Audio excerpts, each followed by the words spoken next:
যুবতীদের কর্মসংস্থান হবে না এবং স্বচ্ছতার সঙ্গে চাকরির পরীক্ষাগুলি হবে না এবং তারা নিয়োগ পাবে না।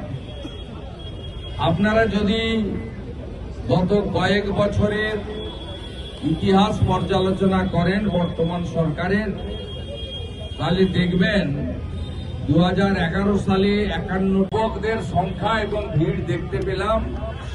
কোয়ারেন্টাইন সেন্টার করা হয়েছিল যারা অন্য রাজ্য থেকে এসেছেন।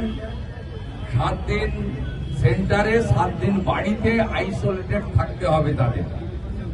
তার হেলথ ডিপার্টমেন্ট যে ডাটা তুলেছিল সেখানেই প্রায় 60 লক্ষের বেশি এমন যুবকের তালিকা পাওয়া গেল যারা বাইরের রাজ্যগুলিতে রুটি রুজির প্রশ্নে তারা জীবন যুদ্ধের সংগ্রাম গ্রাসাচ্ছাদনের জন্য, সংসার প্রতিপালন করার জন্য, বৃদ্ধ বাবা মার ওষুধ কেনার জন্য, পরিবার পরিজন সন্তান সন্ততিকে ভালো রাখার জন্য এই রাজ্য ছেড়ে চলে গেছে। এই রাজ্যে এখন বিভিন্ন জাতীয় যারা সার্ভে করেন, সমীক্ষা করেন, তাদের রিপোর্ট অনুযায়ী 60 লক্ষের বেশি চিহ্নিত পরিযায়ী শ্রমিক এবং 2,15 লক্ষের বেশি মেধাযুক্ত বেকার যুবক যুবতী। এই রাজ্যে ভয়াবহ কর্মসংস্থানের অবস্থা। মাননীয় প্রাক্তন অর্থমন্ত্রী, মুখ্যমন্ত্রীর অর্থনৈতিক অ্যাডভাইজার ডক্টর অমিত মিত্রর পরামর্শে 15 বছরে 6 লক্ষ স্থায়ী পোস্টকে পশ্চিমবঙ্গ থেকে ক্যাবিনেটে রেজুলেশন করে অন রেকর্ড তুলে দেওয়া হয়েছে। বদলে নানা ধরনের কন্ট্রাকচুয়াল ক্যাজুয়াল নিয়োগ করা হয়েছে। এর সংখ্যাটা 2 লক্ষের কাছাকাছি। তার মধ্যে 1,90,000 কনস্টেবল নিয়োগ হয়েছে এবং গত 1 বছরে 3 লক্ষের বেশি শিক্ষক নিয়োগ হয়েছে। সেখানে একজনকেও কোর্টে যেতে হয়নি, আর কাউকে প্রতিবাদও করতে হয়নি। মেধা অনুযায়ী, যোগ্যতা অনুযায়ী হয়েছে। কেন্দ্রীয় সরকার এবং 21টি বিজেপি এনডিএ রুল স্টেটে নিয়োগ প্রক্রিয়া কিভাবে হচ্ছে?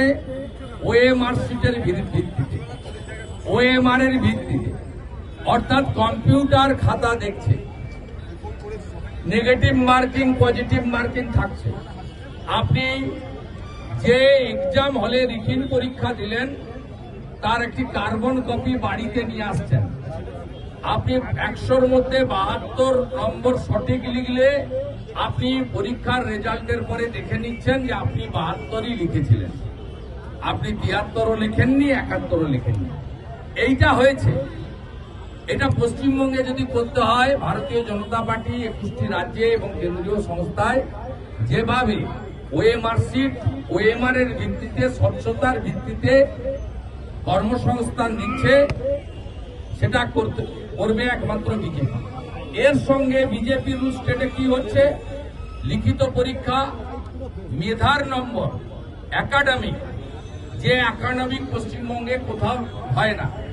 একটা ফার্স্ট ডিভিশন, একটা স্টার পাওয়া, এমপি, এইচএস, গ্রাজুয়েট অনার্সে A+ পাওয়া, মাস্টার ডিগ্রি, একটা বিএড, বেসিক, ভোকেশনাল, আইটিআই, একটা ট্রেন, তাদের ক্ষেত্রে পুলিশের ভ্যাকেন্সি আছে কনস্টেবল থেকে এএসআই, এসআই। এইভাবে এই রাজ্যে এই মুহূর্তে প্রায় 10 লক্ষ কর্মসংস্থান ফাঁকা রাজ্য সরকারের পোস্টগুলোতে কন্ট্রাকচুয়াল দিয়ে এবং বাইরের আউটসোর্সিং করে কোন ক্রমে এই সরকার দেউলিয়া ইনসলভেন্ট সরকার ভাতা নির্ভর রাজ্য করতে চায়। আর সীমাহীন তোষণ জামাতিদের সরকার, সেই সরকার পশ্চিমবঙ্গে এই কাজটা করে শিক্ষিত বেকার যুবক যুবতীকে পথে বসিয়ে দিয়েছে। কথা দিতে পারি যে সর্বনাশ আপনাদের মুখ্যমন্ত্রী এবং তার সরকার করেছে।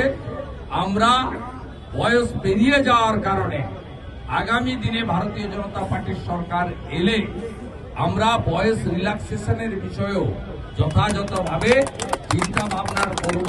কারণ এমন অনেক শিক্ষিত যুবক যুবতী রয়েছে যাদের বয়সও পেরিয়ে গেছে, তারা কর্মসংস্থানও পায়নি, অথচ উচ্চশিক্ষিত, এবং দুঃখ লাগবে তারা নিজেরা রোজগার করতে পারেনি বলে, বাবা মা পরিবারের উপর নির্ভরশীল হয়েছে বলে অনেকে অকৃতদারও হয়ে গেছে। এইটা পশ্চিমবাংলার যুবকদের বর্তমান অবস্থা। এই অবস্থার পরিবর্তন করতে গেলে এই মুখ্যমন্ত্রী আর তার সরকারকে মূল সমেত উপড়িয়ে ফেলার শপথ সর্বস্তরের মেধাযুক্ত যুবক যুবতীদের নিতে হবে। আমি তো এতক্ষণ সরকারি কর্মসংস্থানের কথা বললাম, অন্যদিকে গুজরাট, উত্তরপ্রদেশ, মহারাষ্ট্র, এমনকি মাত্র 1-1.5 বছরের সরকার উড়িষ্যায় গেলে শিল্পের যে জোয়ার দেখবেন, যেখানে স্থানীয় কম পড়াশোনা রিড এন্ড রাইট করা লোকেরা আনস্কিল জবে অদক্ষ শ্রমিক হিসেবে